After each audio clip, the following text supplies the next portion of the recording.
नमस्कार, आप देख रहे हैं के न्यूज इंडिया का खास कार्यक्रम देवभूमि का दंगल और मैं हूं आपके साथ गरिमा सुमन वाजपेयी। और आज देवभूमि के दंगल में हम बात करेंगे कि आखिर मेरा सिटी कब smart.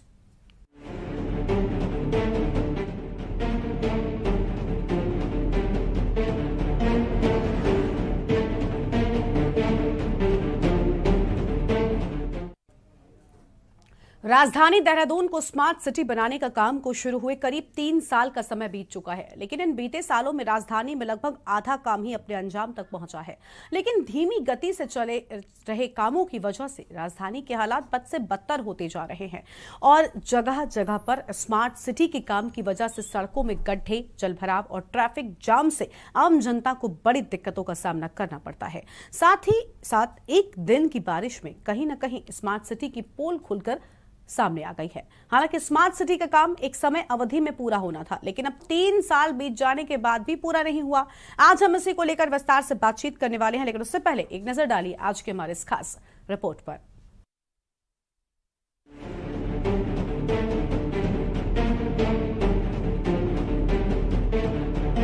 Dehradun smart city limited का काम शुरू हुए करीब 3 दिन का समय बीत चुका है और अब तक में 5 अधिकारी बतौर सीईओ स्मार्ट सिटी का काम संभाल चुके हैं, लेकिन योजनाओं का काम अभी भी पूरा नहीं हो पाया है।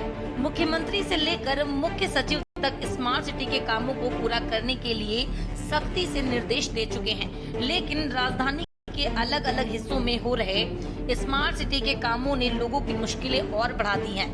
अब बरसात के मौसम से पहले ही एक दिन की बारिश में जगह जगह कीचड़ और जलभराव की समस्या देखने को मिली है। वहीं स्मार्ट सिटी के कामों को लेकर मेयर सुनील उनियाल गामा का कहना है कि स्मार्ट सिटी के काम थोड़े सुस्त चल रहे थे, लेकिन पिछले माह एडवाइजरी कमेटी की बैठक में सभी अधिकारियों को बरसात से पहले काम पूरे करने के निर्देश दे दिए गए हैं। जल्द ही स्मार्ट सिटी के काम पूरे कर लिए जाएंगे। कि स्मार्ट सिटी के काम जो है इस समय तीव्र गति से चल रहे हैं। पहले सुस्त थे, लेकिन अभी पिछले माह जो हमारी एडवाइजरी कमेटी की बैठक हुई थी उसमें सभी अधिकारियों को निर्देश किए थे कि काम जो है बरसात से पहले इनको पूरा करना है। आजकल काम चल रहा है और मुझे लगता है कि जो काम बरसात से पहले पूरे होने चाहिए वो पूरे होंगे। बाकी नवंबर तक जो है इनको कहा गया है कि स्मार्ट सिटी के काम जितने हमारे शहर में चल रहे हैं उनको पूरा कर लिया। राजपुर विधायक खजान दास लगातार स्मार्ट सिटी का काम समाप्ति की ओर होना चाहिए था, लेकिन कोविड महामारी की वजह से काम में धीमापन आया था। अब फिर से वो तेजी से शुरू हो चुका है और जल्द ही वो पूरा कर लिया जाएगा। हालांकि विधायक जी का ये भी कहना था कि अभी स्मार्ट सिटी का काम और 1 साल तक चलेगा, तो इससे साफ हो जाता है कि राजधानी के लोगों को जल्द राहत नहीं मिलेगी। वहीं कांग्रेस के पूर्व विधायक हीरा सिंह बिष्ट ने स्मार्ट सिटी को लेकर भाजपा पर वार करते हुए कहा कि भाजपा सरकार सिर्फ अखबारों में और मीडिया में स्मार्ट सिटी दिखाते हैं, लेकिन देहरादून सिटी का बुरा हाल है। जगह जगह सड़कें खोद कर डाल दी हैं, जिससे आम जनता को परेशानियों का सामना करना पड़ रहा है। लेकिन हजारों करोड़ का स्मार्ट सिटी में भ्रष्टाचार किया जा रहा है। स्मार्ट सिटी के नाम पर बस पैसा का बंदरबाट किया जा रहा है।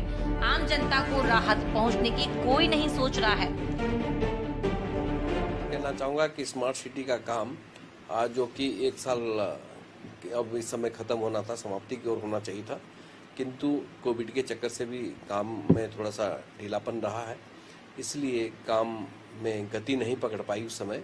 अब काम तीव्र गति से चल रहा है, क्योंकि जब काम चलता है तो कुछ न कुछ परेशानियां होती है और इस समय भी परेशानियां हो रही है, जलभराव हो रहा है। इसको दुरुस्त करने के लिए जिलाधिकारी ने सख्त आदेश स्मार्ट सिटी के अधिकारियों को दे दिए हैं।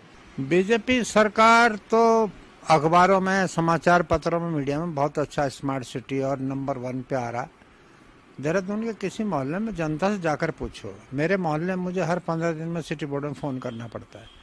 डेयरियों का गोबर कूड़ा कचरे न निकालते हैं, 1 हफ्ता ढेर लगे रहते। कितनी बार फोटो अखबार में, मीडिया में लोगों ने दे दी। ये रात सड़क पोत करके गए आदि से अवकाशम बोर्ड के, आप देख लो, कोई कहेगा नहीं कि डोजर बुलडोजर आए या काहे से बना के गए। तो हजारों करोड़ का घपला है। मैं बड़ा ईमानदार से कह रहा हूँ, हमें शर्म आ रही कि जो शहर था भी उस शहर को और बर्बाद कर दिया। स्मार्ट सिटी के नाम पर कुछ मिला नहीं। डेयरियों को हटाने का नाम ले रहे हैं। वह महामारी इनकी संभवतः बंद होगी जब नहीं सुनने को तैयार है। कूड़ा करकट सारी सड़कें खोद दी गई हैं। राजधानी देहरादून में चल रहे स्मार्ट सिटी के कामों से आम जनता को काफी परेशानियों का सामना करना पड़ रहा है। अब ऐसे में देखने वाली बात तो यह होगी कि प्रदेश सरकार इस दिशा में किस तरह का रुख अपनाती है और कब तक राजधानी के लोगों को राहत पहुंचाने का काम करती है, ये तो आने वाला वक्त ही बताएगा। देहरादून से के न्यूज इंडिया के लिए दानिश अली की रिपोर्ट। और आज स्मार्ट सिटी को लेकर हम विस्तार से बातचीत करेंगे। इसी पर बातचीत करने के लिए खास मेहमानों का पैनल भी हमारे साथ में जुड़ेगा। आपको बता दें कि लगातार स्मार्ट सिटी की बड़ी बड़ी बातें सरकार की ओर से की जाती हैं, लेकिन पिछले 3 सालों से स्मार्ट सिटी का सपना देख रही जनता के हाथों सिर्फ और सिर्फ मायूसी लगी है, क्योंकि जनता इंतजार कर रही है उस बड़े स्मार्ट सिटी का जिसकी बातें सरकारों ने की थी, लेकिन जो अब तक दिखाई नहीं देता है। हालांकि स्मार्ट सिटी के नाम पर सड़कों को खोद डाला गया है, सड़कों पर बड़े बड़े गड्ढे दिखाई देते हैं, शहर शहर धूल का कहर दिखाई देता है और जनता को ये सब कुछ झेलना पड़ रहा है, लेकिन स्मार्ट सिटी कहां है ये नजर नहीं आता है। इसी को लेकर आज हम विस्तार से बातचीत करने वाले हैं और हमारे साथ में कई खास मेहमान भी आज जुड़ेंगे। राजेंद्र चौधरी जी आज हमारे साथ में हैं, वरिष्ठ कांग्रेस के नेता हैं। संगीता शर्मा जी हमारे साथ में हैं, आम आदमी पार्टी की प्रवक्ता हैं। और साथ ही आपको बता दें कि कुलदीप राणा साहब आज हमारे साथ में जुड़ेंगे, वरिष्ठ पत्रकार हैं। आगे और भी मेहमान जुड़ेंगे, उनसे भी आपको हम रूबरू करवाएंगे। फिलहाल चर्चा की शुरुआत करते हैं। सबसे पहले आपको बता दें कि कांग्रेस पार्टी से हमारे साथ में राजेंद्र जी जुड़ चुके हैं, अभी भाजपा से नहीं आए हैं। जब जुड़ेंगे उनके साथ फिर जुड़ेंगे। फिलहाल राजेंद्र जी, स्वागत है आपका आज की इस चर्चा में। राजेंद्र जी, स्मार्ट सिटी की बात करी गई थी, लेकिन स्मार्ट सिटी के नाम पर सड़कें बदहाल दिखाई दे रही हैं, जलभराव दिखाई देता है। आखिर कब स्मार्ट होगा? जिम्मेदार आप किसको मानते हैं? मैं तो इस स्मार्ट सिटी योजना के लिए पूरा जो प्रशासनिक तंत्र है उसके फेलियर को मानता हूँ। उसमें सरकार भी है, उसमें जनप्रतिनिधि भी हैं, उसमें देहरादून महानगर पालिका भी है, क्योंकि इनकी इच्छा शक्ति ही नहीं है इस काम को करने की। जबकि गरिमा जी, स्मार्ट सिटी बनाने का ऐलान 2014 में हुआ था और आज 2022 में भी माननीय मेयर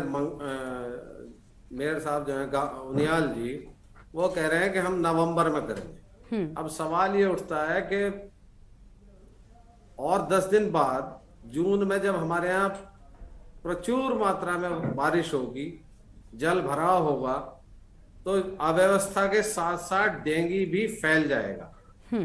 यानी एक गलती के लिए हमारे सामने एक और समस्या खड़ी होने जा रही है, उसके बारे में इनकी कोई तैयारी नहीं है। अभी पहले गड्ढे भरने के मामले में लेट है, फिर ये कहेंगे साहब डेंगू फैल गया, अब हम क्या करें। हाँ। तो ये इनके पास अयोग्य लोगों की भर्ती है।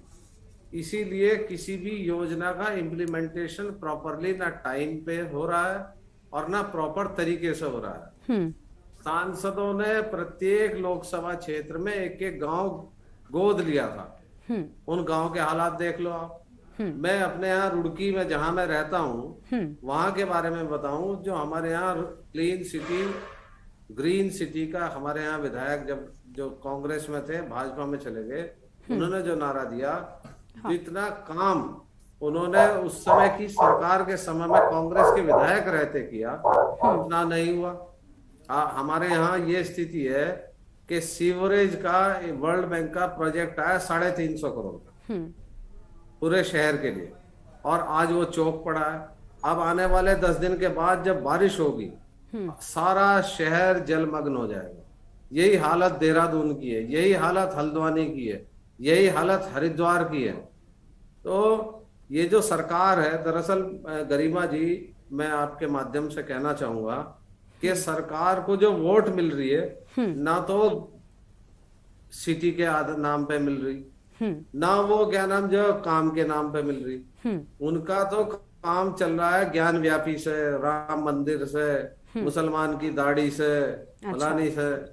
तो इसलिए they are not at all serious. यानी आप जनता पर सवाल उठा रहे हैं राजेंद्र जी, क्योंकि भाई वोट तो जनता देती है ना। जनता, जब हम जाते थे तो जनता तो यही कहती थी कि हमारे दिमाग में सबसे बड़ा मुद्दा तो स्मार्ट सिटी और बेहतर शहर, बेहतर प्रदेश, महंगाई, बेरोजगारी, ये मुद्दे हैं। आप कह रहे हैं कि धर्म के नाम पर, मंदिरों के नाम पर वोटिंग हो रही है? कसूरवार नहीं है। जनता को जो सामान परोसा गया है, जनता उसी में से छांट रही है। ठीक। जिस प्रकार से इन्होंने मीडिया और अखबार, सूचना तंत्र, उस पर जो इन्होंने इतना मसाला फैला दिया है, जिसका इस देश की तरक्की से, इस देश के युवाओं के रोजगार से, इस देश की चौतरफा विकास से कोई संबंध नहीं है, तो उसी के आधार पर चल रहा है। इन्होंने भाई भाई के बीच में खाई पैदा कर दी, एक अजीब माहौल बना दिया, और आप इनसे सवाल नहीं कर सकते। ये तो मैं धन्यवाद दूंगा के न्यूज का कि उन्होंने स्मार्ट सिटी जैसे मुद्दे को उठाया। जैसे अभी आप लोग बाइट में दिखा रहे थे, हीरा सिंह बिष्ट जी, वो बहुत पुराने समाज सेवी हैं, शायद सन 80 में विधायक रहे, 1980 में। और मैं भी देहरादून में रहा हूँ, पढ़ा भी हूँ वहां। मैं तो नहीं पढ़ा, मेरे भाई बहन पढ़े हैं। उस समय का जो देहरादून था वो आज के देहरादून से कई गुना बेहतर था। आज वहां चारों तरफ सड़कें, मैं आज भी देहरादून में ही था, चारों तरफ गंदगी का माहौल है, सड़कें टूटी पड़ी है। ठीक है। तो मुझे उम्मीद नहीं लगती कि ये नवंबर तक करेंगे, और मुझे डर इस बात का है कि जून के महीने में, जुलाई के महीने में डेंगू फैल जाएगा। उस समय उसके लिए इनकी क्या तैयारी है? ऊपर से यात्रा चल रही है, इनकी सारा फोकस इस समय चंपावत चुनाव पे, और जो इनके द्वारा जो है अव्यवस्थाएं रही यात्रा की, चार धाम यात्रा की, जिसके लिए आपने बहुत प्रयास किया। मैं आपको अब इनका ध्यान उधर चला गया, स्मार्ट सिटी पे इनका ध्यान नहीं है। स्मार्ट सिटी तो इनका स्मार्ट अर्निंग पॉइंट है। इसमें भ्रष्टाचार मिलेगा, अगर इसकी जांच हो जाएगी, अच्छा, तो इसमें बहुत बड़े पैमाने पर भ्रष्टाचार मिलेगा। मेरे साथी बैठे पत्रकार राणा जी, अगर ये सही मायने में, चूंकि ये देहरादून में बैठे हैं, अगर ये आरटीआई और थोड़ी सी मॉनिटरिंग करें तो इसमें दूध का दूध और पानी का पानी हो जाएगा। ठीक है, ठीक है। खैर, सच क्या है वो तो सामने आएगा, लेकिन फिलहाल हम चाहते हैं कि स्मार्ट सिटी बन जाए, जो कि जनता इंतजार कर रही है। अब बीजेपी से हमारे साथ में हनी पाठक जी भी जुड़ चुकी है, भारतीय जनता पार्टी के प्रवक्ता है। हनी जी, आपका भी स्वागत है आज के हमारे कार्यक्रम में। आपसे ही मैं शुरुआत करना चाहती थी, लेकिन तब आप थी नहीं। हनी जी, आप ये बताइए कि इंफ्रास्ट्रक्चर बढ़िया हो, बेहतरीन हो, ये हर एक प्रदेश का रहने वाला व्यक्ति ये चाहता है कि उसका भी प्रदेश एक अच्छा, एक स्मार्ट सिटी के तौर पर दिखाई दे। स्मार्ट सिटी के नाम पर आपने सड़कों को खोद डाला है। सड़कें किस हालत में है ये आप तस्वीरों में हमारी देख ही पा रही हैं। लोगों का चलना इन सड़कों पर दुश्वार हो गया है। 3 सालों से काम लंबित पड़ा है, आखिर क्यों? जबकि आप तो कहती हैं कि हम तो तेज गति से काम कर रहे हैं, लेकिन सिर्फ आश्वासन और खराब सड़कें ही जनता के हिस्से में क्यों आ रही है? स्मार्ट सिटी का सपना कब साकार होगा? देखिए, ऐसा है गरिमा जी, जब स्मार्ट सिटी बनाने की बात करिए तो पहले जो सड़कें होती हैं उनको खोदा जाता है। बिल्कुल। खोद के उन सड़कों को बनाया जाता है। निर्माण कार्य सड़कों को खोदने के बाद किया जाता है। तो सड़कों को पहले खोदा जाएगा, बजट को पास किया जाएगा, बजट को पास करने के बाद अधिकारियों को ये जिम्मेदारी दी जाएगी, और फिर अधिकारी इस कार्य को करते हैं। और दूसरी बात मैं ये कहना चाहूंगी कि अधिकारियों को अभी 3 दिन पहले सीएम धामी जी ने काफी फटकार भी लगाई है इन चीजों को लेकर, कि आप इस कामों को तेजी से करिए। और मेयर सुनील उनियाल गामा जी ने भी फटकार लगाई है। और कल शहरी विकास मंत्री श्री प्रेमचंद अग्रवाल जी ने सभी अधिकारियों की बड़ी बैठक भी बुलवाई थी, और उनको दिशा निर्देश भी दिए थे कि सब काम को तेजी से लाकर, अधिकारियों को एकदम कड़े दिशा निर्देश दिए गए कि तेजी से लाकर बरसात तेजी से होने से पहले कार्यों को दुरुस्त किया जाए, जिससे कि जनता को परेशानी का सामना न करना पड़े। तो जिस प्रकार से बार बार ये कहा जा रहा है कि सड़कों को खोद दिया गया है और काम नहीं हो रहा है, सड़कों को खोदा गया, क्यों खोदा गया?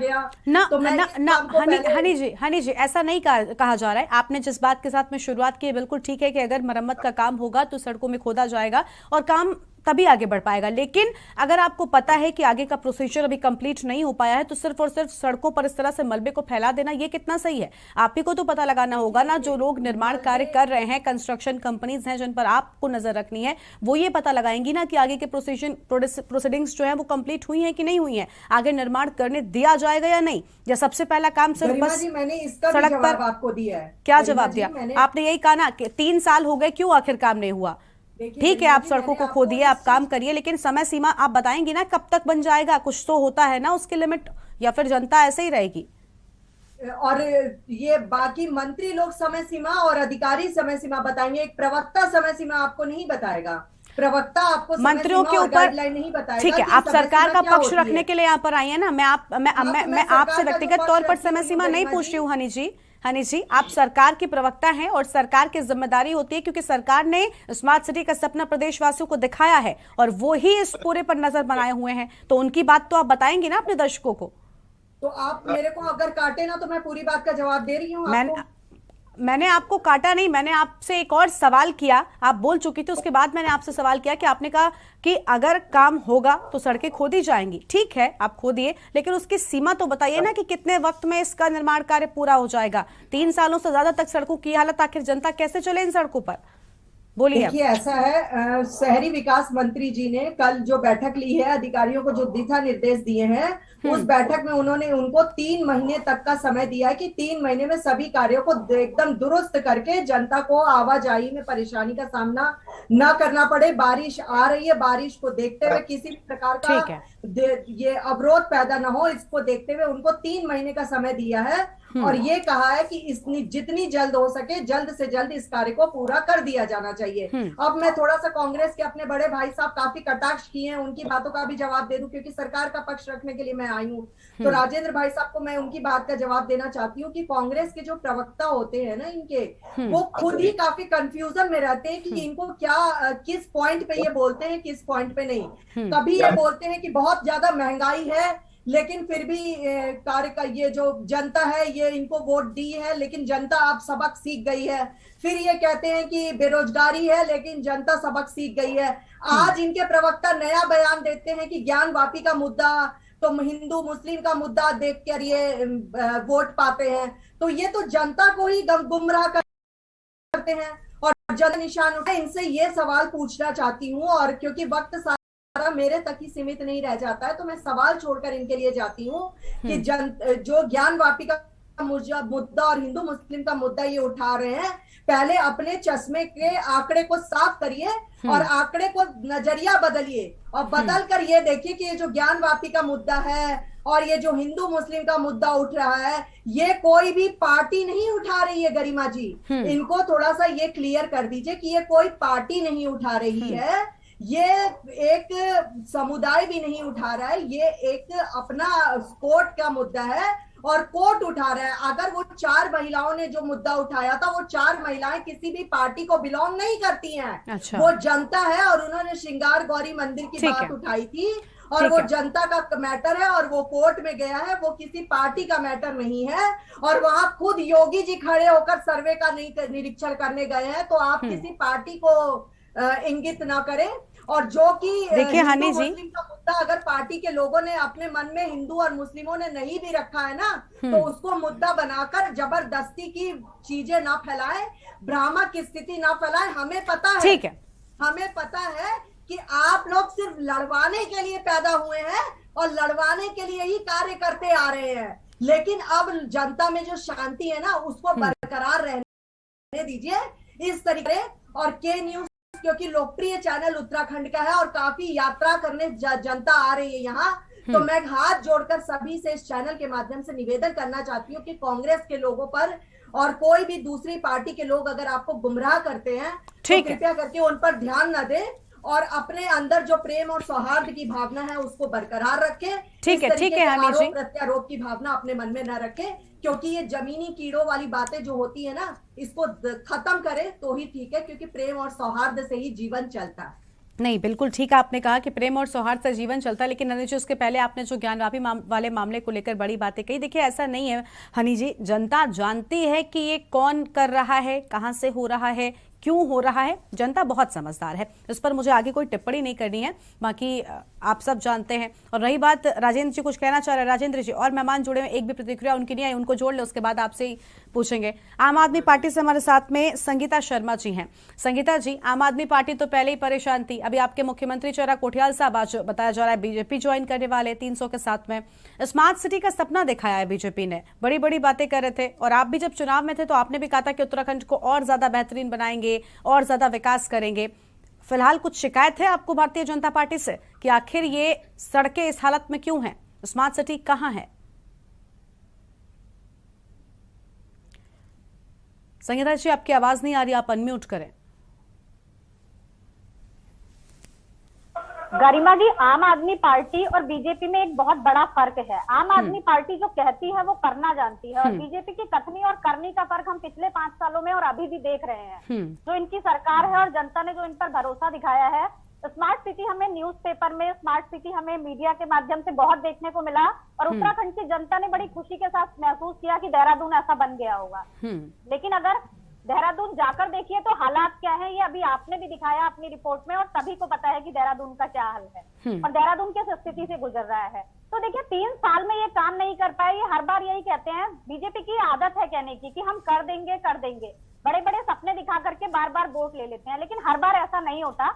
5 साल जनता ने पहले मौका दिया, 5 साल अब दिया, देखते हैं आगे ये क्या कर पाते हैं, क्योंकि इनका पूरा ध्यान केवल उस चुनाव में है। और ये अब कह रहे हैं, हनी जी ने अभी कहा कि मीटिंग हुई और 3 महीने के अंदर ये काम हो जाएगा। जो 3 साल से काम पूरा नहीं हो पाया, क्या ये भरोसा हम कर लें कि वो 3 महीने में पूरा हो जाएगा? ठीक है, ठीक है, ठीक है। अब बारिश का मौसम शुरू हो जाएगा। तो ऐसे में भाजपा की तो कथनी और करनी का फर्क सब लोग समझते हैं, और जिस तरह से बड़े भाई हमारे, उन्होंने कहा कि भाजपा वोट किस तरह से लिए, ये अब सबको पता है कि भाजपा किस तरह के मुद्दे उठा करके वोट लेती है। उसे डरना है कि सरकार दिखाई भी नहीं देगी।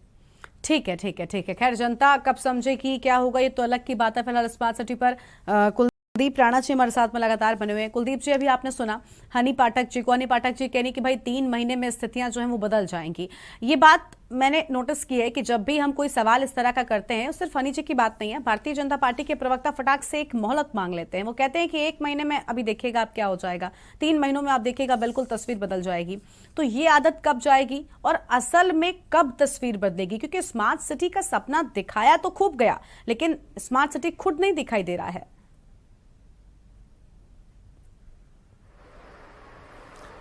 देखिए गरिमा, आज से ये इत्तेफाक है कि आज से ठीक 1 वर्ष पहले इसी महीने जो तत्कालीन मुख्यमंत्री थे उत्तराखंड में, तीरथ सिंह रावत जी, तीरथ सिंह रावत जी ने स्मार्ट सिटी के अंतर्गत पलटन बाजार, एक यहाँ का मुख्य बाजार है, वहां जो निर्माण कार्य चल रहे थे उसका मौका मुआयना किया था, स्थलीय निरीक्षण किया था, और उसके बाद उन्हें 30 मई तक की डेडलाइन दी थी। अप्रैल महीने में निरीक्षण किया था और 30 मई तक की डेडलाइन दी थी कि 30 मई तक ये कार्य पूरा कर लीजिए। आज तीरथ जी नहीं है, तीरथ जी मुख्यमंत्री नहीं है, पुष्कर धामी जी आए, उसके बाद चुनाव हुए और अब पुष्कर धामी जी पुनः सरकार में है। लेकिन प्रदेश में चुनाव हुआ, विधानसभा बदली, शासन बदल गया, लेकिन पलटन बाजार नहीं बदला। पलटन बाजार की यथास्थिति अभी भी वैसे ही है। यहाँ पर जो हम चर्चाएं हो रही हैं, और अभी मैं भाजपा के प्रवक्ता को सुन रहा था, ये अच्छी बात है कि वो अपनी पार्टी को, अपनी सरकार को डिफेंड कर रही हैं, लेकिन वो यहाँ पर भूल रही हैं कि स्मार्ट सिटी की जो योजना है ये भारत के प्रधानमंत्री नरेंद्र मोदी के ड्रीम प्रोजेक्ट में से एक है। बिल्कुल। और इस ड्रीम प्रोजेक्ट के तहत उत्तराखंड को 1407 करोड़ रुपए की एक बड़ी विशाल राशि दी गई थी, जिसमें देहरादून को स्मार्ट बनाने की, इसकी प्रक्रिया, इसमें तमाम सारी चीजें इसके अंतर्गत शामिल की गई थी और उसका चयन किया गया था और उसमें ये चीजें होनी थी। ठीक, तो जिस प्रकार से अधिकारी गण, जिस प्रकार से शासन तंत्र, जो अभी कांग्रेस के प्रवक्ता ने कहा, चौधरी जी ने, कि यहाँ पर हालात किस तरीके के हैं, मैं उससे बिल्कुल 100% सहमत हूँ चौधरी जी की बातों से, कि जो उन्होंने स्मार्ट सिटी के निर्माण कार्यों को लेकर के कही हैं और वो चीज़ देखने को भी मिल रही है। मैं गरिमा, देखिए वो कहावत है हिंदी में कि हाथ कंगन को आरसी किया और पढ़े लिखे को फारसी किया। ये अभी 2 दिन पहले बारिश हुई है, क्योंकि आजकल देहरादून का मौसम इस तरीके का है और यहाँ अच्छी बारिश हो रही है, और ये देहरादून का मुख्य पलटन बाजार है। मैं इसकी आपको तस्वीर दिखा रहा हूँ जी। और ये घंटाघर है जो देहरादून का, जिसको हाट कहा जाता है। ठीक है, तो आप इसमें देख रहे हैं ये जल भराव जी। और देखिए, और ये हम, अच्छा, यहाँ स्मार्ट सिटी के कार्यों की गुणवत्ता देखिए। इसमें देहरादून के मेयर जिनकी जो बहुत गंभीर दिखाई देते हैं, लेकिन उनकी गंभीरता का परिणाम क्या है वो जनता के सामने है। एक बड़ा सवाल यहाँ पर यह भी खड़ा होता है कि देहरादून में स्मार्ट सिटी का जो कार्य है वो महानगर के अंतर्गत 4 विधानसभाओं में हो रहा है, लेकिन इसमें इन्वॉल्वमेंट सिर्फ एक विधानसभा क्षेत्र के है की ज्यादा है, वो है राजपुर, और उसके विधायक खजान दास की ज्यादा दिखाई देती है। बाकी अन्य 3 विधानसभाएं जिनमें कैंट विधानसभा है वहां भी भाजपा के विधायक हैं, धर्मपुर विधानसभा है वहां भी भाजपा के विधायक हैं, और रायपुर विधानसभा है वहां भी भाजपा के विधायक हैं। ठीक है, अब ये देखिए कि ये पलटन बाजार में जो निर्माण कार्य हुआ, उस निर्माण कार्य में मैं आपको ये तस्वीर दिखा रहा हूं। ये एक नाली बनी है और ये उस समय बनी थी, स्मार्ट सिटी के अंतर्गत इसमें काम हो रहा था, और इस नाली के बीचों बीच आप देखेंगे तो यहाँ पर एक पोल दिखाई दे रहा है। ये नाली के बीचों बीच पोल है, ये बिजली का पोल जी। ये पोल अभी भी नहीं हटाया गया है वहां से, और ऐसे पलटन बाजार में 4 पोल हैं जो नालियों के बीचों बीच हैं, और ये पिछले साल का कार्य है जब इसका निर्माण कार्य चल रहा था। ठीक, तो मैंने इस मिस्त्री से, जो यहाँ मिस्त्री बैठा हुआ है आप देख रहे हैं इस फोटो में, मैंने इस मिस्त्री से पूछा इस बारे में कि भाई ये बिजली का पोल कैसे हटेगा, ये तो आपने नाली बना दी है और नाली के बीचों बीच पोल है। तो उन्होंने कहा कि साहब ये तो इंजीनियर साहब बताएंगे कि वो पोल कैसे हटाएंगे, हमें तो कहा गया था कि नाली बना दो, हमने नाली बना दी।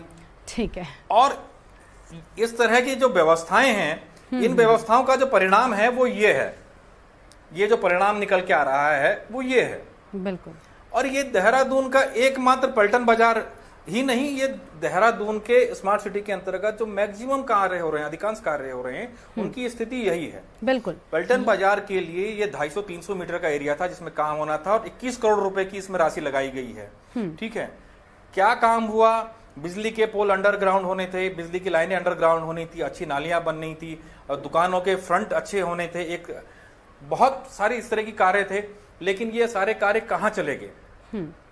इसका तो मैं समझता हूं कि आप प्रधानमंत्री जी को ही संज्ञान लेना चाहिए कि ये क्या हो रहा है उत्तराखंड में। यानी स्मार्ट सिटी के नाम पर यहाँ पर देहरादून को खूबसूरत बनाने के लिए, स्मार्ट बनाने के लिए बड़ी चीजें जो हैं वो हो रही हैं। सच्चाई क्या है इसको लेकर विस्तार से बिल्कुल गरिमा, और कई ऐसे पैडल स्ट्रेन्स हैं जिनमें फुटपाथ बनाए गए हैं, और स्मार्ट सिटी के अधिकारियों ने बड़े उससे कहा कि हमने जो है जो विकलांग लोग हैं उनके लिए इसमें अलग से व्यवस्था की है, और ये जो येलो कलर का एक स्ट्रिप बनाई गई कि ये जो व्यवस्था है ये जो विकलांग है, जो जिनको चलने में समस्या होती है, देख नहीं सकते हैं, है ना, उनके लिए है। और ये देखिए कि वहां बीचों बीच पोल लगा हुआ है, ये पीली पट्टी लाइन आप देख रहे होंगे, इसके बीचों बीच एक पोल लगा हुआ है। बिल्कुल बिल्कुल, तो ये क्या व्यवस्थाएं हैं? बिल्कुल, मतलब पूरी तरह से एग्जीक्यूशन किस तरह से इन चीजों का होगा, इसको लेकर कोई प्लानिंग नहीं रही। इसी के चलते यहाँ पर काम तो लेट हो ही रहा है, साथ ही साथ ठीक नहीं हो पा रहा है, और सही समय पर भी नहीं हो पा रहा है। तो इसी को लेकर विस्तार से हम बातचीत करेंगे, लेकिन फिलहाल देवभूमि के दंगल में एक छोटे से ब्रेक के लिए रुक रहे हैं, जल्द लौटेंगे।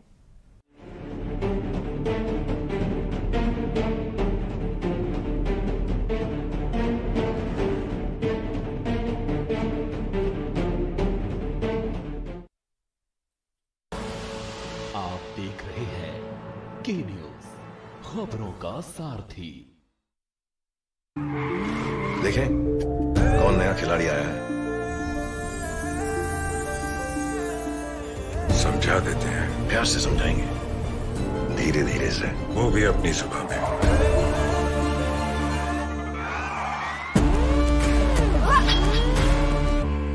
ये तो अपनी जुबान है। जुबान एक हो तो दिल भी एक होने चाहिए।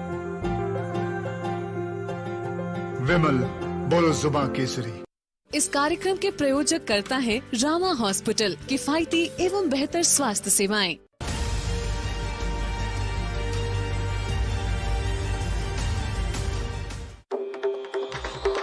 मिलेगा हर समस्या का समाधान, विवाह में बाधा, जीवन में वास्तु शास्त्र का प्रभाव, शिक्षा में ग्रह, कारोबार में आने वाली हर बाधा का, जिंदगी में ग्रह नक्षत्रों का प्रभाव, नौकरी में बाधा। देखिए हर समस्या का समाधान लाइव विद आचार्य लंकेश। आप देख रहे हैं के न्यूज़, खबरों का सारथी।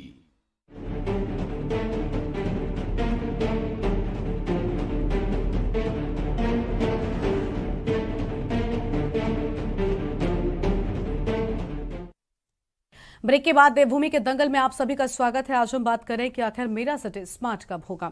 हनी जी, आपने देखा होगा इन तस्वीरों को जो अभी कुलदीप जी ने अपने मोबाइल फोन के थ्रू दिखाई हैं। कई ऐसी जगहों पर एक तस्वीरें सामने आई जहां पर आपने काम तो किया है, जैसे कि विकलांगों के लिए अलग से फुटपाथ बनाने का बड़े गर्व से आपने बात कही कि हमने उनके लिए एक विशेष व्यवस्था की है।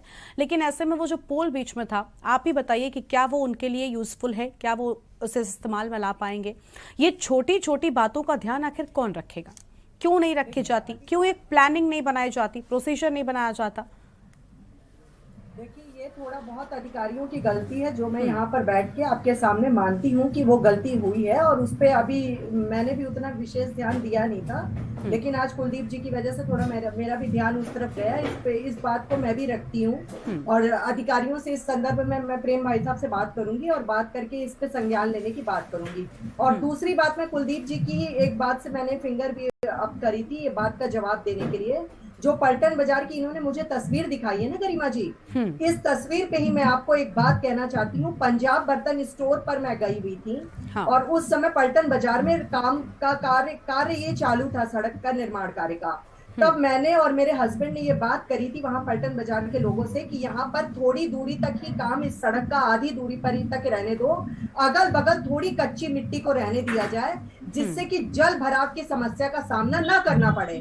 तो यहाँ वहां पलटन बाजार के जितने भी व्यापारी हैं, उनका ये कहना था कि नहीं, हमें वॉल टू वॉल सड़क चाहिए। उन्हें वॉल टू वॉल सड़क चाहिए थी, जिसकी वजह से ये उनको जल भराव की समस्या का सामना करना पड़ रहा है। नहीं, पर ये सुनिश्चित करना भी पलटन बाजार का ही मामला नहीं है, हाँ। गरिमा जी, ये सिर्फ पलटन बाजार का ही मामला नहीं है, हाँ। मेरे घर के पास भी इधर की तरफ जो सड़क बनी है, वहां लोगों ने इंक्रोचमेंट जो थोड़ा बहुत किया है अपने घर के आसपास, उन्होंने वॉल टू वॉल जो सड़क बना रखी है ना, उसके कारण पानी निकासी की जो थोड़ी बहुत भी उन्होंने जगह नहीं दी है, जिसकी वजह से पानी का जल्द भराव की समस्या है। लेकिन मेरे घर की तरफ को जो मैंने रास्ता अपने घर के सामने जो मैंने खुद खड़े होकर अधिकारियों से बात करके सड़क बनाई, उसमें जो पानी निकासी का मैंने रास्ता निकलवाया, जिसकी वजह से मेरे घर के सामने एक बूंद भी पानी नहीं रुका रहता है, पानी बिल्कुल पास हो जाता है। लेकिन वहां पे व्यापारी उस समय खड़े होके एकदम पानी निकासी के उस पे ध्यान न देके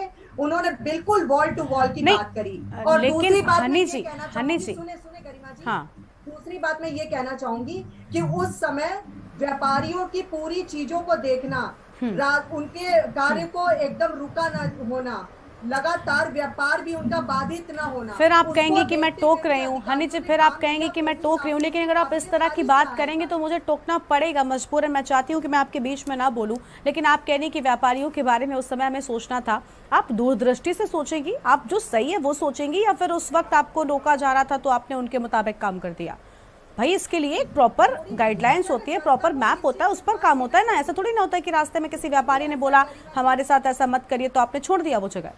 देखिए गरिमा जी, हाँ। जनता को भी इस चीज में देखना चाहिए कि अधिकारी अगर कोई चीज कह रहे हैं कि इससे आपको आगे की चीजों में समस्या का सामना करना पड़ सकता है, लेकिन अगर आप फिर भी ये कहें कि नहीं हमें हाँ। ऐसा नहीं ऐसा ही चाहिए, तो आप उसको वैसा दे देंगी, आप उसको दे देंगी, उसमें भी तो ध्यान देना चाहिए। तो आप उसको दे देंगी, थोड़ा बहुत तो जागरूकता अपने अंदर लानी चाहिए उनको। आपके लेकिन उस समय उन्होंने ये कहा कि नहीं हमें ऐसा नहीं ऐसा चाहिए, तो आपने वो दे दिया। यही तो मेरा सवाल है ना कि जनता अगर कुछ मांग रही है आपसे, आप उसको दे देंगे अगर वो नहीं मान रहे तो?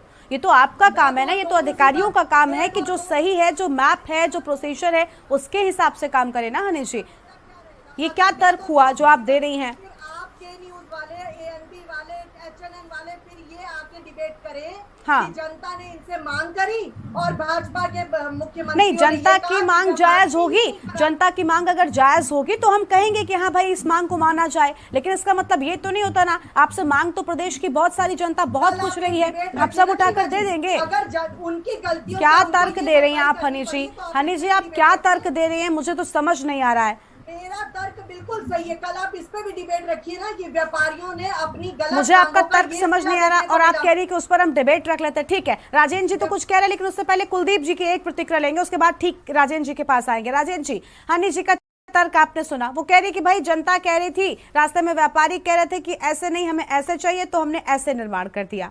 ये तर्क क्या सही है?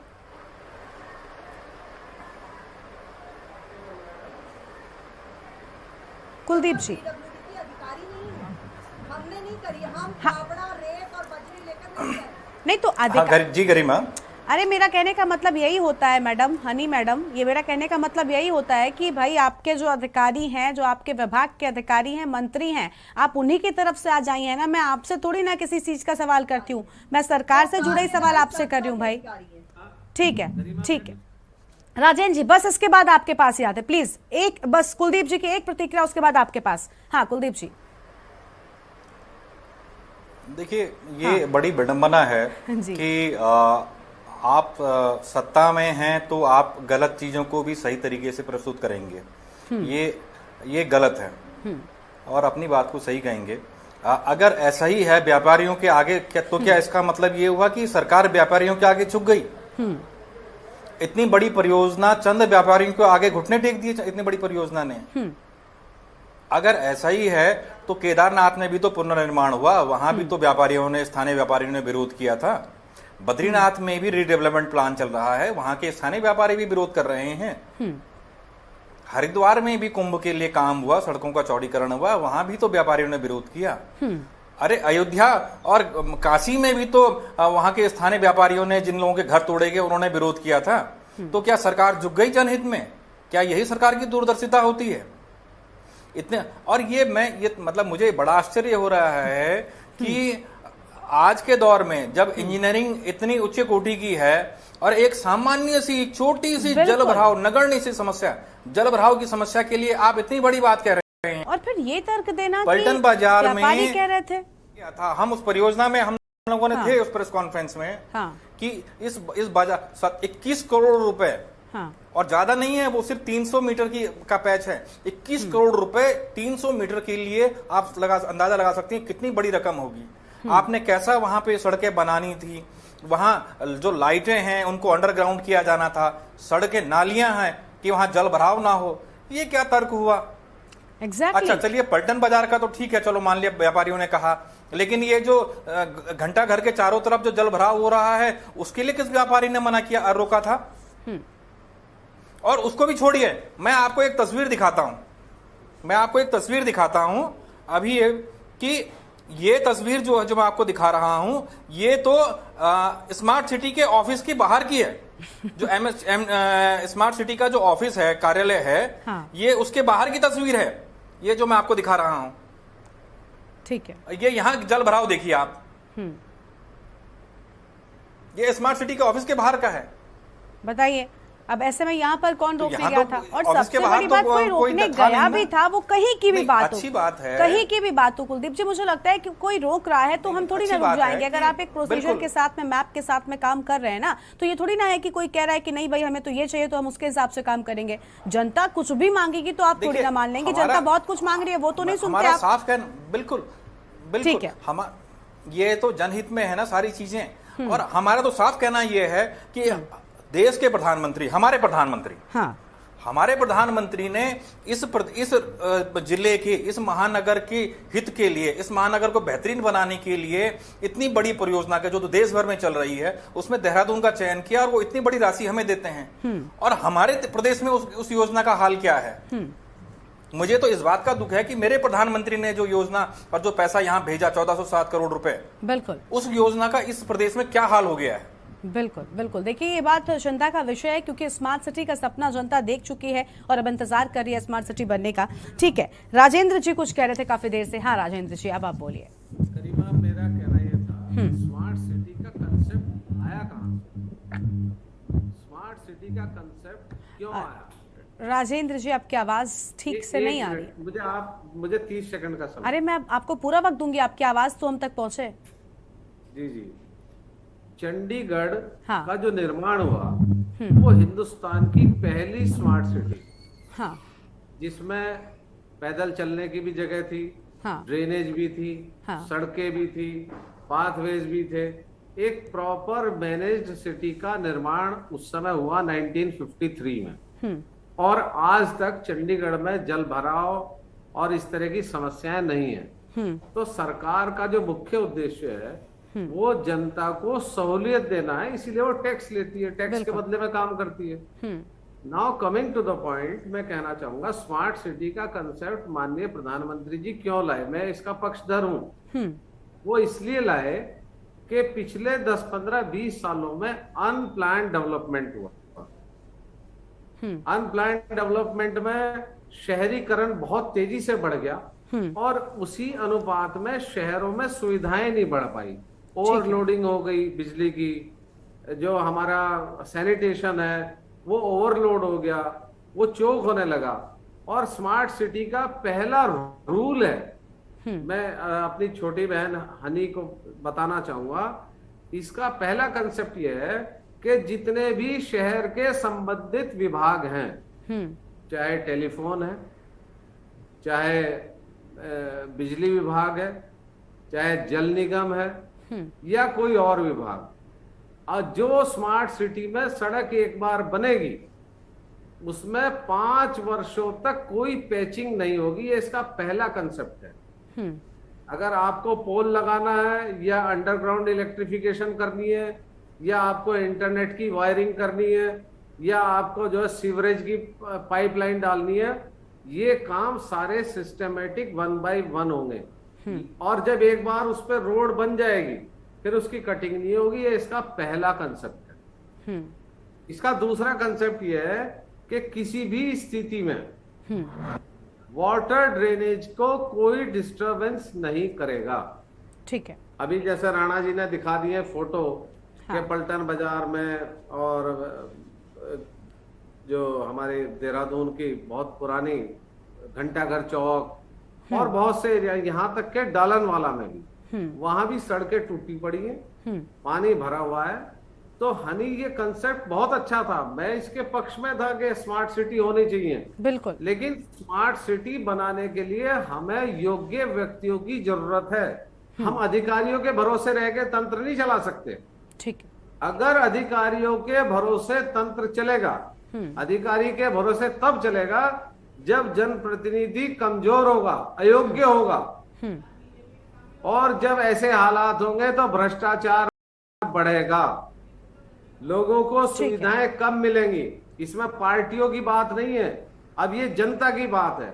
जनता के लिए जो पैसा आया है, ये प्रधानमंत्री ने ऐसा नहीं कि अपनी जेब से दे दिया। ठीक है राजेंद्र जी, आपको यहाँ पर रोकना चाहेंगे। इसी बीच एक अहम खबर सामने आ रही है, सीधी तस्वीर आपको हम दिखाएंगे जहाँ पर कर्नल अजय कोठियाल बीजेपी कार्यालय पहुंच चुके हैं। सीधी तस्वीर आपकी टीवी स्क्रीन पर है और पुष्कर सिंह धामी की मौजूदगी है। आज 300 सदस्यों के साथ में भारतीय जनता पार्टी का दामन थामने जा रहे हैं कर्नल अजय कोठियाल। आम आदमी पार्टी का मुख्यमंत्री चेहरा विधानसभा के चुनाव में रहे और अब पुष्कर सिंह धामी की मौजूदगी में आम आदमी पार्टी के मुख्यमंत्री चेहरा रहे कर्नल अजय कोठियाल भारतीय जनता पार्टी में शामिल होने जा रहे हैं। और ये सीधी तस्वीरें आपकी टीवी स्क्रीन पर अपने 300 सदस्यों के साथ में कर्नल अजय कोठियाल भारतीय जनता पार्टी की सदस्यता ग्रहण करने जा रहे हैं। बीजेपी कार्यालय पहुंच चुके हैं कर्नल अजय कोठियाल और यहां पर मुख्यमंत्री पुष्कर सिंह धामी की मौजूदगी में ही कर्नल अजय कोठियाल भारतीय जनता पार्टी का दामन थामते हुए और उनका स्वागत करते हुए मुख्यमंत्री पुष्कर सिंह धामी यहाँ पर नजर आ रहे हैं।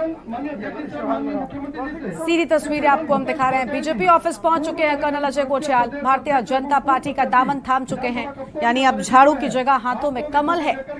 और सीधी तस्वीरें आपको हम दिखा रहे हैं। बीजेपी कार्यालय पहुंचे कर्नल अजय कोठियाल ने भारतीय जनता पार्टी का दामन थाम लिया है और साथ में प्रदेश अध्यक्ष आप देख पा रहे हैं भारतीय जनता पार्टी के मदन कौशिक भी मौजूद हैं और मुख्यमंत्री पुष्कर सिंह धामी की मौजूदगी में ही कर्नल अजय कोठियाल ने भारतीय जनता पार्टी का दामन थाम लिया है। फिलहाल ये तस्वीर आपको हम लगातार दिखा रहे हैं और आपका दामन छोड़कर भारतीय जनता पार्टी के हुए हैं कर्नल अजय कोठियाल।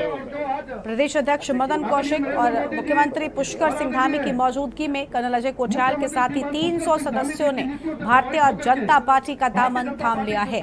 सीधी तस्वीरें आपको हम लगातार दिखा रहे हैं। बीजेपी कार्यालय पहुंच चुके हैं कर्नल अजय कोठियाल और अब कर्नल कोठियाल के हाथों में झाड़ू की जगह पर कमल दिखाई देने वाला है, क्योंकि भारतीय जनता पार्टी के साथ जुड़ चुके हैं। दामन बात करें तो गंगोत्री सीट से आम आदमी पार्टी की तरफ से चुनावी मैदान में थे और मुख्यमंत्री चेहरे के तौर पर भी आम आदमी पार्टी ने कर्नल कोठियाल को चुनावी मैदान में उतारा था, लेकिन अब आपका दामन छोड़कर मुख्यमंत्री पुष्कर सिंह धामी की मौजूदगी में बीजेपी का दामन थाम लिया है।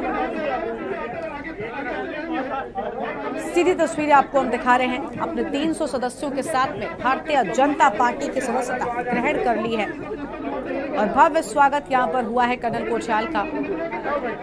मुख्यमंत्री पुष्कर सिंह धामी की मौजूदगी में कर्नल अजय कोठियाल ने पार्टी की सदस्यता ली है और साथ ही साथ 300 अन्य सदस्य भी पार्टी में शामिल हुए हैं। तो आपका दामन छोड़कर भारतीय जनता पार्टी के हुए कर्नल अजय कोठियाल। मुख्यमंत्री पुष्कर सिंह धामी ने भारतीय जनता पार्टी की सदस्यता दिलाई है। Colonel Ajay Kothiyal BJP office पहुंचने के बाद सदस्यता ग्रहण कर चुके हैं और भव्य स्वागत यहां पर पुष्कर सिंह धामी ने उनका किया है। सीधी तस्वीरें देहरादून से आपको हम दिखा दें। कर्नल कोठियाल अब भारतीय जनता पार्टी के हों, यानी अब हाथों में झाड़ू नहीं बल्कि भारतीय जनता पार्टी का कमल नजर आने वाला है। तो कर्नल कोठियाल ने भारतीय जनता पार्टी का दामन थाम लिया है। एक्सक्लूसिव तस्वीरें के न्यूज पर आप देख पा रहे हैं। आम आदमी पार्टी का दामन छोड़कर भारतीय जनता पार्टी के साथ हुए हैं कर्नल अजय कोठियाल। बुरी हालत आम आदमी पार्टी के 2022 के विधानसभा चुनावों में देखने को मिली थी। आम आदमी पार्टी अपनी जमीन तलाशने की कोशिश कर रही थी और तीसरे विकल्प के तौर पर उभरने की कोशिश उत्तराखंड में कर रही थी, लेकिन यहाँ पर बुरी हालत आम आदमी पार्टी की हुई और जिसके बाद कर्नल अजय कोठियाल ने अपना इस्तीफा सौंपा। उन्होंने कहा कि मेरे नेतृत्व में पार्टी की हार हुई, मैं पार्टी से इस्तीफा देता हूं। साथ ही लगातार जो राजनीतिक विश्लेषक हैं वो कह रहे थे कि आम आदमी पार्टी की रणनीति और उनके कार्य करने के तरीके से कर्नल कोठियाल का तरीका मैच नहीं करता। इसी के चलते लंबे वक्त तक वो आम आदमी पार्टी में नहीं रह पाएंगे। तो सीधी तस्वीरें आपको हम दिखाने देहरादून से और इसी पर विस्तार से बातचीत करने के लिए हमारे साथ में उत्तराखंड से ब्यूरो चीफ राजेश वर्मा जी जुड़ चुके। राजेश जी, आखिरकार कर्नल अजय कोठियाल के हाथों में अब झाड़ू नहीं बल्कि भारतीय जनता पार्टी का कमल दिखाई देगा। बीजेपी के हो चले हैं कर्नल कोठियाल। बिल्कुल गरिमा, देखिए जो खबर पे हम लोगों ने पहले ही अपने दर्शकों को बताया था कि कर्नल कोठियाल जो है वो जल्द ही भाजपा का दामन लेंगे। ये तस्वीरें जो हम दिखा रहे हैं अपने दर्शकों को, एक्सक्लूसिव तस्वीरें, यहाँ पर जो है आज जो झाड़ू छोड़कर कमल का दामन जो है उन्होंने थाम लिया है और खुद कर्नल अजय कोठियाल सहित लगभग 300 से ज्यादा जो सदस्य आम आदमी पार्टी से जुड़े हुए थे वो जो है आज भाजपा में शामिल हो चुके हैं। तो कहा जा सकता है और खुद स्वयं मुख्यमंत्री पुष्कर सिंह धामी इस समय देहरादून के भाजपा कार्यालय में मौजूद है और साथ में प्रदेश अध्यक्ष मदन कौशिक भी यहाँ पर मौजूद है। तमाम जो पार्टी के दिग्गज नेता है वो इस समय इस मंच पे मौजूद है और ये तस्वीरें बयां कर रही है कि जो 2022 में जब आम आदमी पार्टी ने प्रदेश के अंदर कदम रखे थे और तमाम वादे जो है वो जनता के बीच में लेके आई थी, लेकिन कहीं ना कहीं नकारा है जनता ने आम आदमी पार्टी को। और जो खाता भी है, खाता जो 2022 में चुनाव में खुलना था उसमें एक भी सीट पर जो है वो खाता नहीं खोल पाई और यही वजह रही कि कर्नल अजय कोठियाल ने नैतिकता के आधार पर जो है अभी एक सप्ताह पहले ही पार्टी को जो है आम आदमी पार्टी को अपना इस्तीफा सौंपा। सदस्य जो थे आम आदमी पार्टी से जुड़े हुए उन लोगों ने अपना सदस्यता से इस्तीफा सौंपा और आज एक बड़ी खबर जो हम अपने दर्शकों को लगातार दिखा रहे हैं टीवी स्क्रीन पर एक्सक्लूसिव तस्वीरों के साथ दिखा रहे हैं कि खुद मुख्यमंत्री पुष्कर सिंह धामी इस समय जो है कर्नल अजय कोठियाल को जो है शपथ दिला रहे हैं और इसके साथ साथ उनके साथ लगभग 300 से ज्यादा जो है सदस्य आम आदमी पार्टी से जो जुड़े थे वो भी में शामिल हो चुके हैं। तो कहा जा सकता है गरिमा अब आम आदमी पार्टी के खास जो मुख्यमंत्री का चेहरा बतौर चुनाव अभी हाल ही में लड़े थे वो अब भाजपा में शामिल हो चुके हैं। बड़ा झटका जो है आम आदमी पार्टी को यहाँ पर दिखता नजर आ बहुत ही मुश्किल होगा आने वाले समय के लिए गरिमा की आम आदमी पार्टी अब अपने पैर इस तरीके से उत्तराखंड में मजबूत कर पाएगी। तो ये बड़ा झटका है और सामने तस्वीरें बयां कर रही है कि कितनी लोग जो है इस समय भाजपा पार्टी भाजपा कार्यालय में मौजूद है। और राजेश जी, तस्वीरें अपने दर्शकों को हम लगातार दिखा रहे हैं कि कई सारे पूर्व सैनिकों के साथ में यहाँ पर बताया जा रहा है कुल 300 सदस्यों के साथ में आज कर्नल कोठियाल भारतीय जनता पार्टी का दामन थाम रहे हैं। फिलहाल आपका शुक्रिया हमारे साथ जुड़ने के लिए और अधिक जानकारी हमारे के न्यूज के दर्शकों तक पहुंचाने के लिए। तो कर्नल अजय कोठियाल आर्मी में रहे हैं और आर्मी पिच पर खेलने की कोशिश आम आदमी पार्टी की ओर से हुई थी। कर्नल अजय कोठियाल को मुख्यमंत्री चेहरा लगातार राजनीतिक विश्लेषकों का कहना था कि इसीलिए बनाया गया था और आज 300 सदस्यों के साथ में जिसमें से कई लोग पूर्व सैनिक भी बताए जा रहे हैं। तस्वीरों में आपको देख पा रहे हैं, एक्सक्लूसिव तस्वीरें आपको हम दिखा रहे हैं। कर्नल अजय कोठियाल भारतीय जनता पार्टी का दामन थाम चुके और देवभूमि के दंगल में हमारे साथ में लगातार मेहमान भी बने हुए हैं, उनसे भी इसी पर प्रतिक्रिया लेते हैं। सबसे पहले संगीता शर्मा जी, आम आदमी पार्टी से बनी हुई संगीता जी, कर्नल कोठियाल साहब तो अब हाथों में झाड़ू छोड़ चुके हैं और कमल थाम चुके हैं, कुछ कहेंगी आप? बड़ा झटका आम आदमी पार्टी को लगा है। देखिए गरिमा जी, हाँ। जब से मैंने 2013 से आम आदमी पार्टी ज्वाइन की, मैंने अपनी पूरी 2013 से और 22 तक की जर्नी हाँ। में देखा कि बहुत सारे लोग आम आदमी पार्टी में आए और बहुत सारे लोग आम आदमी पार्टी छोड़ करके चले गए। चाहे मैं उत्तराखंड की बात करूं या दिल्ली की बात करूं, लेकिन इससे आम आदमी पार्टी खत्म हो गई हो ऐसा बिल्कुल भी नहीं हुआ। हाँ। और आम आदमी पार्टी लगातार अपने ग्राफ को आगे की ओर ही बढ़ा रही है। आज 2 राज्यों में आम आदमी पार्टी की सरकार है और हमारे 8 राज्यों में निगम पार्षद हैं, 3 राज्यों में हमारे विधायक हैं। तो मैंने तो पिछली इतिहास अगर उठा के देखूं तो चाहे भाजपा का इतिहास देखें, चाहे हम कांग्रेस का इतिहास देखें, 10 साल में किसी भी पार्टी ने इस तरह से आगे को अपनी प्रोग्रेस नहीं की। और आज भी हम गुजरात और अरे उत्तराखंड में कैसे स्थापित होंगे भाई? उत्तराखंड की बात करते हैं ना, हम मानते हैं कि आम आदमी पार्टी विस्तार कर रही है, अपने अलग अलग जगहों पर जा रही है, उत्तराखंड में कैसे जमाएंगे पैर? गरिमा जी आप बात कर रही हैं, तो मैं 300 लोग, अब वो कर्नल साहब के अपने लोग हैं, रिश्तेदार हैं, ये मैं नहीं जानती कि उन्होंने 300 लोगों में किसका लिस्ट देखी। लेकिन आपने देखा होगा कि पिछले दिनों ज्योत सिंह बिष्ट जो हमारे संगठन समन्वयक हैं, उन्होंने भी पीसी करके बताया था कि केवल 15 लोग ऐसे हैं जो आम आदमी पार्टी के थे और पदाधिकारी थे, उन्होंने पार्टी छोड़ी है। ऐसा नहीं है कि वो 300 लोग सारे आम आदमी पार्टी के थे। और रही समर्थकों की बात, तो समर्थक पार्टी के समर्थक बहुत सारे लोग हो सकते हैं, लेकिन वो पार्टी के पदाधिकारी या पार्टी के सदस्य नहीं थे। तो इसलिए ये कहना कि 300 लोगों ने पार्टी छोड़ दी है। ठीक है सुनीता जी, अभी आपने ही कहा कि वो सदस्य नहीं थे, पदाधिकारी नहीं थे। मुझे लगता है मुख्यमंत्री चेहरा अगर आपकी पार्टी छोड़कर जा रहा है, और ये बहुत सारे लोगों में गिनती नहीं होनी चाहिए कर्नल कोठियाल की, आपने इनके नेतृत्व में ही पूरा चुनाव लड़ा था, ठीक है। बीजेपी से हनी जी कुछ कह रही है। हाँ हनी जी बताइए, अब तो कर्नल कोठियाल साहब को बिल्कुल वॉशिंग मशीन में धोकर लाए ना आप। विधानसभा चुनाव में खूब बुराइयां हुई और अभी कोठियाल साहब आपके साथ आ गए। बुराइयां और अच्छाइयों की बात मैं नहीं कह रही, मैं सिर्फ इसमें संगीता जी की एक बात का जवाब दे रही हूँ कि ये कह रही है कि वो पार्टी के पदाधिकारी नहीं समर्थक है। तो मैं ये कहना चाहूंगी कि भारतीय जनता पार्टी में एक बात कही जाती है, संगठन को सर्वोपरि रखा जाता है। और दूसरी चीज मैं ये कहना चाहती हूँ, समर्थक हो चाहे पदाधिकारी हो, दोनों एक श्रेणी में माने जाते हैं। समर्थक का मतलब क्या होता है, शायद आम आदमी पार्टी के कार्यकर्ता को ये नहीं पता है कि समर्थक वो होता है जो किसी भी पार्टी के किसी भी पार्टी को ऊपर तक ले जाने में, किसी भी पार्टी को नीचे तक लेके आने में समर्थक वो होता है जो हर दरवाजे को खटखटा के ये कहता है कि हमारी पार्टी ये करी है, हमारी पार्टी वो करी है। तो जब ये समर्थक को इस दृष्टि से देखती है तो ये अपनी पार्टी को किस बेसिस पे, उत्तराखंड की अगर मैं बात करूं तो उत्तराखंड में अगर ये सोचती है कि उत्तराखंड में कभी पार्टी इनकी विकास कर पाएगी, तो बिल्कुल निम्न श्रेणी की इनकी मानसिकता है। क्योंकि उत्तराखंड में अगर ये समर्थक को इस दृष्टि से देखती है तो बिल्कुल यहाँ पे आम आदमी पार्टी खत्म की दृष्टि से देखी जाती है। क्योंकि अगर ये 300 कार्यकर्ता अगर इनके समर्थक भी हैं तो आम आदमी पार्टी एकदम खत्म है। और दूसरी बात, शायद राजेंद्र भैया भी मेरी इस बात से सहमत होंगे कि कुल अगर पूरे उत्तराखंड में देखा जाए तो शायद इनके 300 कार्यकर्ता और समर्थक होंगे ही, टोटल इनके होंगे 300 कार्यकर्ता ये समर्थक। तो 300 वो समर्थक ही सही, अगर वो पूरे पार्टी में आ गए तो ये अभी तो ये मेरे से कुछ दिन पहले कह रही नहीं, लेकिन हनी जी ठीक है, आपने उनको समर्थक वाली बात पर उनको घेर लिया, पूरे जवाब में आपने उनको घेर लिया, वो ठीक है। लेकिन आप ये बताइए ना कि आप भाई कोठियाल साहब इतने अच्छे कब से हो गए? विधानसभा चुनाव में तो कुछ और ही सुर थे, अभी कोठियाल साहब भारतीय जनता पार्टी में आ गए तो बिल्कुल साफ सुथरे।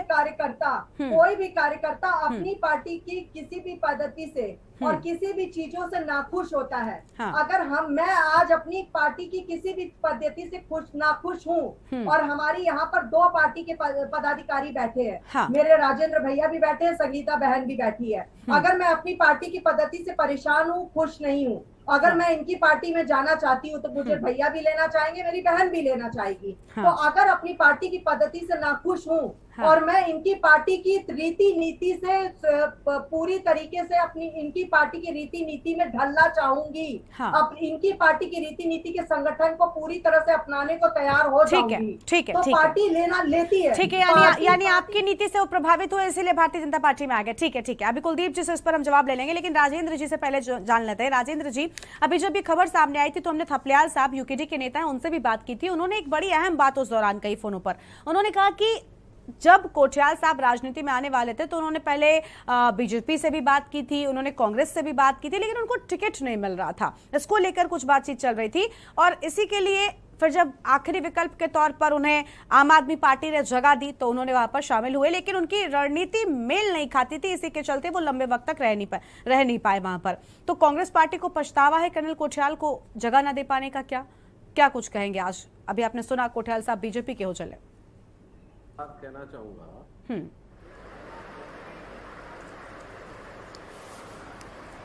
राजेंद्र जी, आवाज नहीं आ रही आपकी। राजेंद्र जी, कर्नल कोठियाल जो है, हाँ, वो एक राजनीतिक कार्यकर्ता नहीं है, ना ही उनकी किसी मिशन में, किसी नीति में कोई आस्था है। हाँ।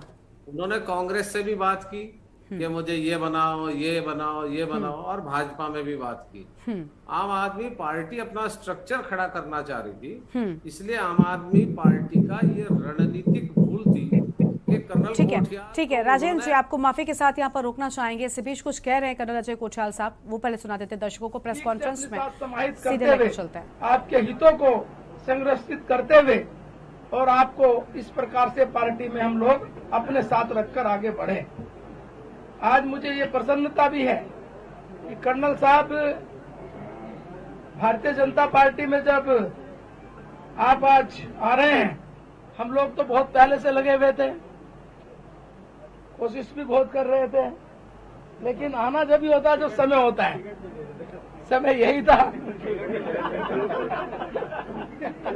नहीं वो भी नहीं है, लेकिन मैंने कहा ना समय होता है, इसे मुहूर्त बोलते हैं। मुहूर्त बोलते हैं, आज मुहूर्त थी। मौसम खराब होने के बावजूद नामी जी मुख्यमंत्री जी और प्रदेश अध्यक्ष जी पता नहीं किस तरीके से हेलीकॉप्टर और जहाज से यहाँ पहुंचे।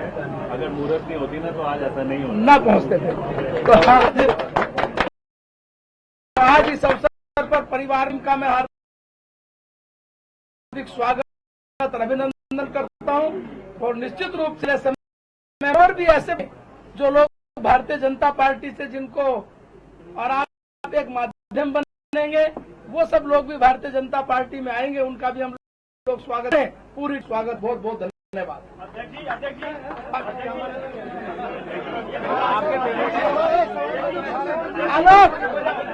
आलोक इसके बाद पहले सब बोल लें।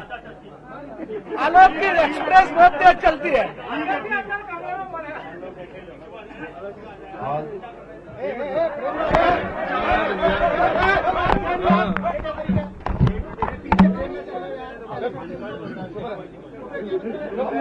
मुख्यमंत्री जी, आप करेंगे। मेरा निवेदन है कि आज भारतीय जनता पार्टी में शामिल होने वाले सभी का आप स्वागत करने की बात करेंगे। माननीय मुख्यमंत्री, आज आम आदमी पार्टी के मुख्यमंत्री पद के उम्मीदवार रहे, 2 बार माउंट एवरेस्ट विजेता रहे, कीर्ति चक्र, शौर्य चक्र और विशिष्ट सेवा मेडल, ऐसे बहुत सारे कीर्तिमान जिनके नाम हैं, उनके साथ हमारे पूर्व कार्यकारिणी के सदस्य, प्रदेश अध्यक्ष, विधानसभा के प्रत्याशी रहे भाई भूपेश उपाध्याय जी, पूर्व प्रदेश अध्यक्ष, पूर्व प्रदेश सचिव, पूर्व प्रदेश अध्यक्ष दिल्ली, अध्यक्ष उत्तराखंड प्रकोष्ठ एवं प्रत्याशी विधानसभा रायपुर नवीन पिरसाली जी, और इनके साथ लगभग आज प्रमुख रूप से 24 पदाधिकारी और 700 से ज्यादा लोग जो मेन जो अपने पदों पर रहे हैं, और उनके सैकड़ों हजारों समर्थकों के साथ आज आपने भारतीय जनता पार्टी की सदस्यता ग्रहण की है। मैं आपका भारतीय जनता पार्टी की सदस्यता ग्रहण करने पर अपनी ओर से, अपनी पार्टी की तरफ से आपका मैं स्वागत करता हूं, अभिनंदन करता हूं कि आप आए। और मुझे खुशी है कि मैं एक सैनिक पुत्र हूं, और सैनिक पुत्र के साथ एक सैनिक का मैं आज जो है अपनी पार्टी में स्वागत कर रहा हूं। और स्वभाव से ये जरूर कुछ दिनों तक आप पार्टी में रहे, और आप पार्टी को इन्होंने ही उत्तराखंड के अंदर पूरी तरह से सक्रिय करने का काम, उत्तराखंड के कोने कोने में ले जाने का काम कर्नल कोठियाल जी के माध्यम से हुआ। और इनका स्वभाव कभी उस पार्टी के अनुरूप नहीं था।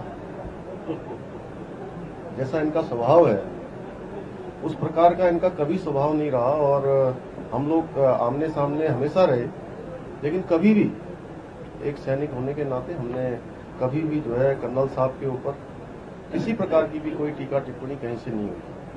वो इस बात का एक मैं कहूं कि स्पष्ट उदाहरण है कि हमारी पार्टी हमेशा सैनिकों का सम्मान करती रही है। सैनिकों का मनोबल बढ़ाने की बात हो, सैनिकों के मान सम्मान की बात हो या सैनिकों के लिए हमेशा काम करने की बात हो, तो हमेशा हमारे देश के यशस्वी प्रधानमंत्री मोदी जी के नेतृत्व में हमेशा सैनिकों के लिए काम हुआ है।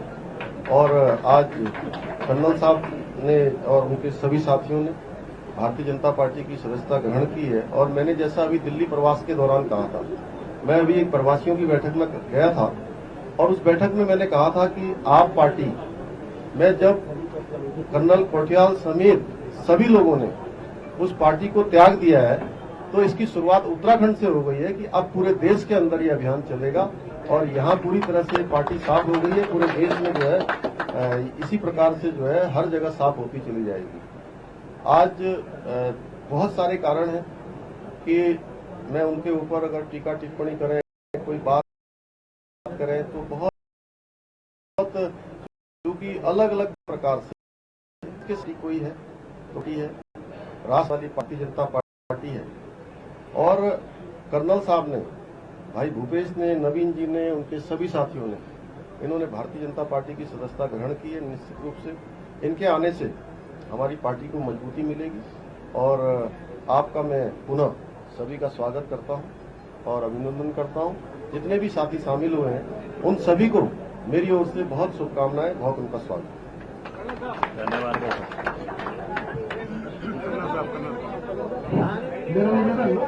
जिन्होंने आज सैकड़ों पदाधिकारी भारतीय जनता पार्टी की सदस्यता ग्रहण की है, कर्नल कोटियाल जी से मैंने निवेदन की आज भी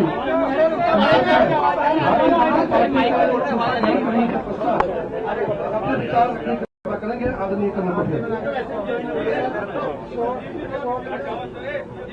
अभी जैसे किसी पत्रकार भाई ने बोला था कि टिकट, हकीकत तो यह है कि आज वाकई में मुहूर्त है। मैं अपनी बात करूं व्यक्तिगत, यहाँ बैठ करके इतने सारे कैमरों के सामने, तो मैं जब आम आदमी पार्टी में था या जब मैं केदारनाथ में काम कर रहा था या कभी मैंने कोई अपनी नजर में अच्छा काम करा होगा, इतने कैमरों के सामने तो मैं कभी भी नहीं रहा हूं। आज थोड़ी हिचकिचाहट भी हो रही है, लेकिन एक ही बोलूंगा, दिल से सुकून है।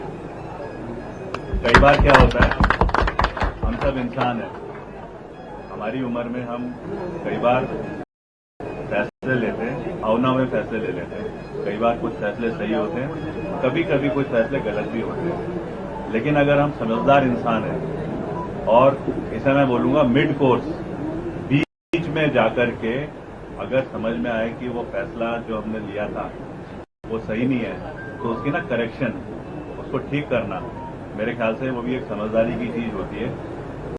मेरे को बहुत सारे लोगों ने, मेरे बहुत सारे शुभचिंतकों ने ये चीज बोलनी शुरू कर दी थी कि हम आपके साथ जरूर हैं, लेकिन पता है ये फैसला जो है ना आपका, आपको जरूर कहीं ना कहीं सोचने में डालेगा।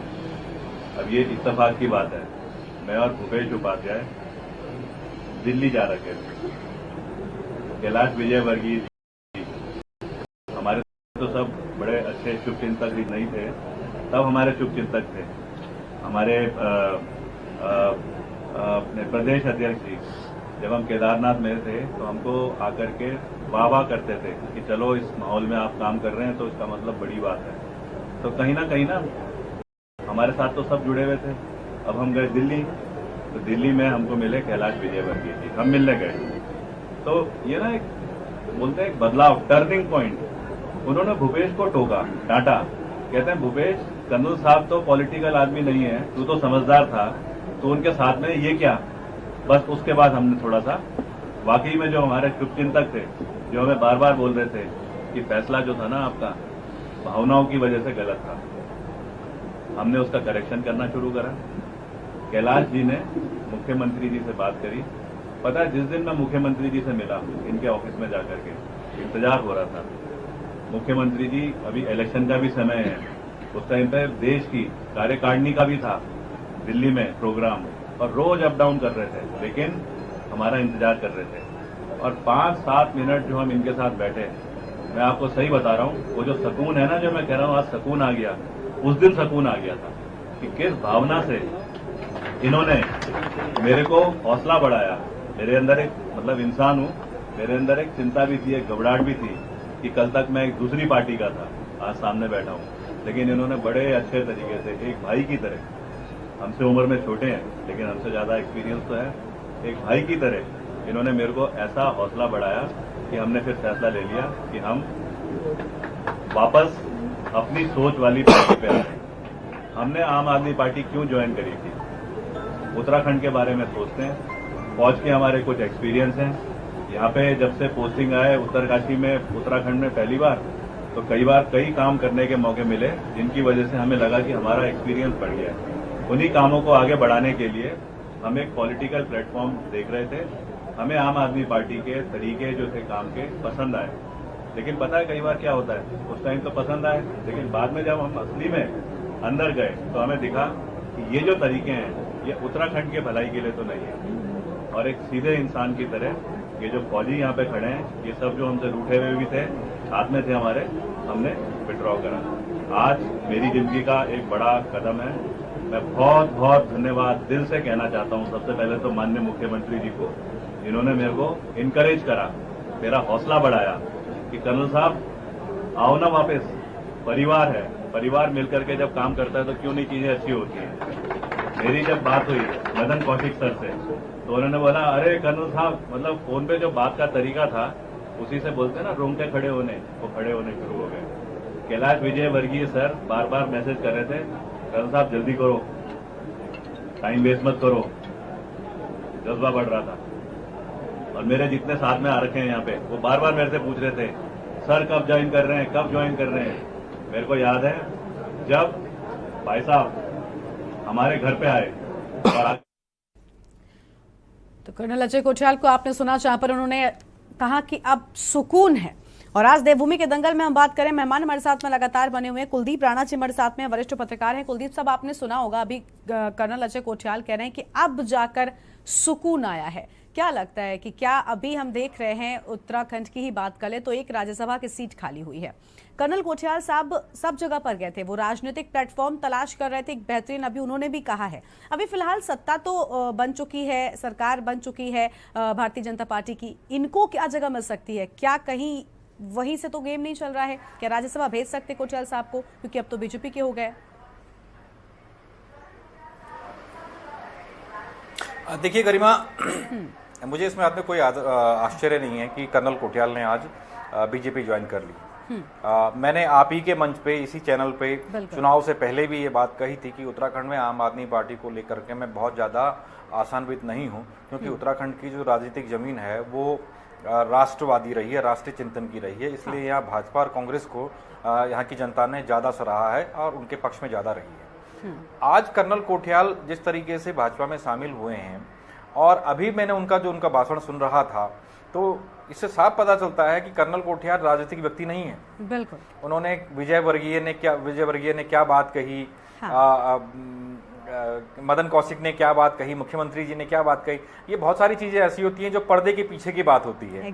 वो उन्होंने आज पर्दे के सामने रख दी, तो इससे उनकी राजनीतिक क्षमताओं का पता चलता है कि वो उनकी अंदर राजनीतिक काबिलियत कितनी है।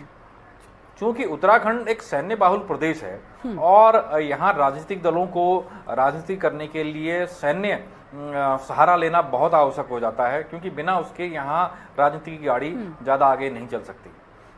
चाहे मेजर जनरल खंडूड़ी रहे हों या जनरल टीपीएस रावत रहे हों, या उसके अलावा अभी भाजपा में एक मंत्री हैं गणेश जोशी वो रहे हों, या अन्य कई या हमारे पुष्कर सिंह धामी जो मुख्यमंत्री हैं और सैनिक पुत्र हैं। तो उत्तराखंड का और उत्तराखंड की राजनीति का सेना से एक बड़ा लगाव है, एक अटैचमेंट है, और वो यहाँ की राजनीति में भी दिखता है, यहाँ के समाज का जुड़ाव है।